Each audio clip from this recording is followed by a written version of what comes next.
What's going on, guys? Welcome back to another video here on the Samurai Radio Sports Network. And we're getting back to the weekly uploads, and I'm so happy to bring you guys more videos now that I have the time to do them. So, we're going to be talking about the Pro Bowl and my opinion on some of the guys who got in there. So, Pro Bowl was announced yesterday. When you look at the AFC quarterbacks, you have Tom Brady, I believe. That's the only one I know from AFC. I know in the NFC you have, I believe it's Matt Ryan, Dak Prescott, and I can't remember the other quarterback from the NFC, to be perfectly honest with you. I was not here yesterday. I was somewhere else, but I want to talk about two players, in my opinion, who got snubbed from the Pro Bowl, at least on the Dolphins side of things. So, the number one player who I think got snubbed, and it was announced that he's a number one alternate, is Jarvis Landry.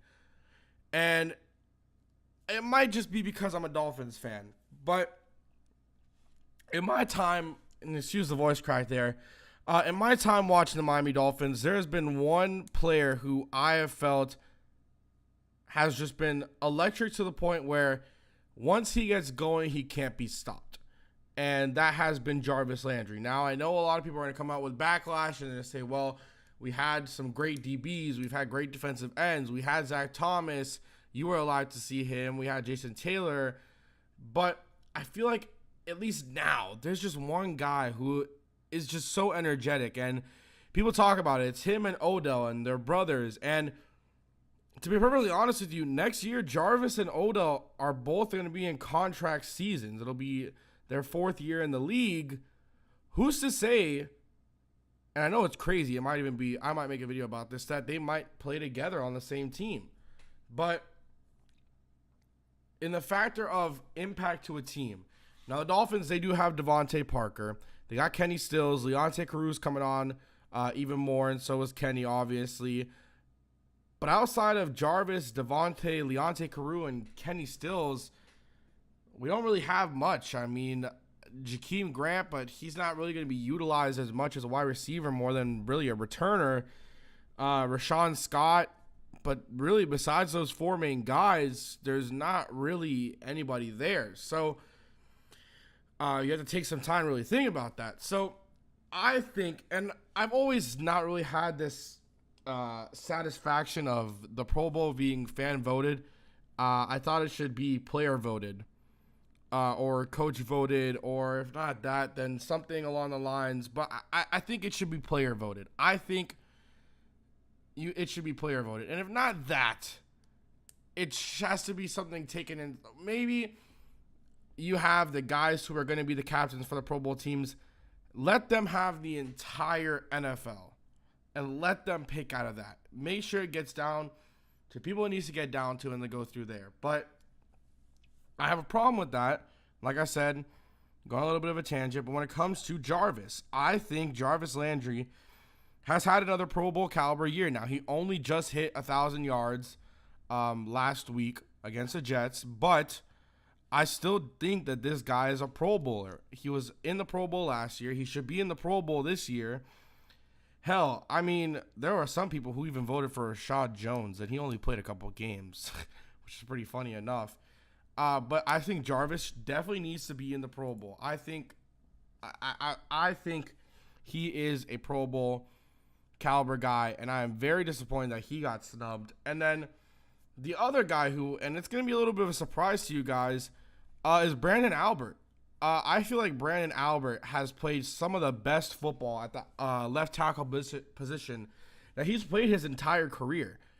He's been out with some injuries, but that left side with him and Laramie Tunsil has been just outstanding this year. I mean, when those two guys are in there, that's one of those two like offensive duos besides really Dallas.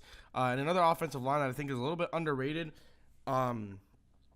is the Dolphins. I think the Dolphins offensive line is a little bit underrated. And I think not a lot of people look at them now that Mike Pouncey's gone, but you look at Jermon Bushrod, he's been playing very well. Juwan James, as of late, had a very bad start to the season, but since then has been super, super good at that right tackle spot. But when it comes to the anchor of that offensive line, you got to give it to Brandon Albert, and I think he should have been a Pro Bowl guy. Um, nothing's really been. I don't think anything's been announced for all alternatives in terms of that, but I do know that Brandon Albert should be a Pro Bowl guy, and I don't know if, like I said, if anything has been announced, but I think he's been playing some of his best football, and I'm very much think that he should have been in the Pro Bowl, and I think along with Brandon Albert, really you could also tie in Jay Ajayi, and I know a lot of people not necessarily want to put Jay Ajayi in there because it's his first year, but I mean, look at Dak. I think Drew Brees should be there. I don't think Dak should be there in that NFC quarterback position. I think Drew Brees has played some of the best football in his career this year as well. Even though there's been some up and downs, he leads in a lot of the offensive categories for QBs.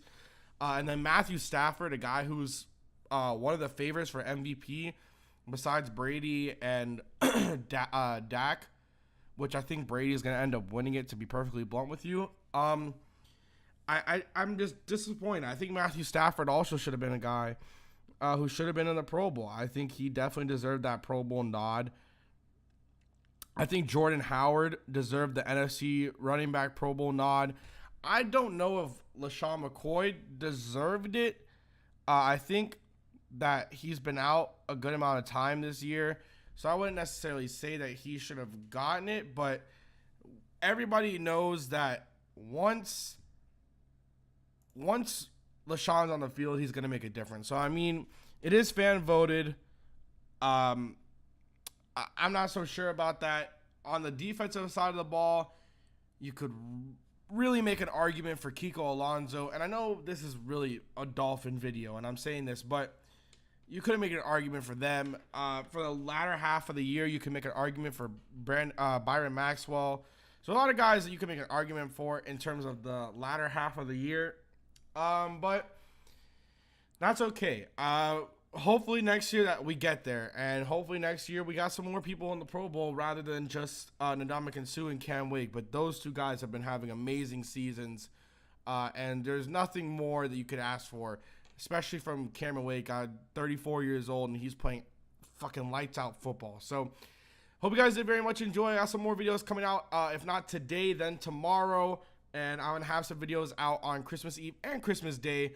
I will not be having a recap on the Dolphins game until mid-Christmas Day, because I'm going and spending Christmas Eve with my father, so I won't be around my command center. If you guys want to, in the comments, tell me. I'll make one on my iPhone, and I'll just record a video. But as it stands, I will not be making a review of the game against the Bills until the next day. If you want to see my opinions right after, I'm going to make a tweet longer about it after the game and put it on my Twitter. That links, as always, all down in the description below. I hope you guys did very much enjoy this video. I will see you guys next time. Make sure to like the video and subscribe if you are not subscribed. Until next time, peace.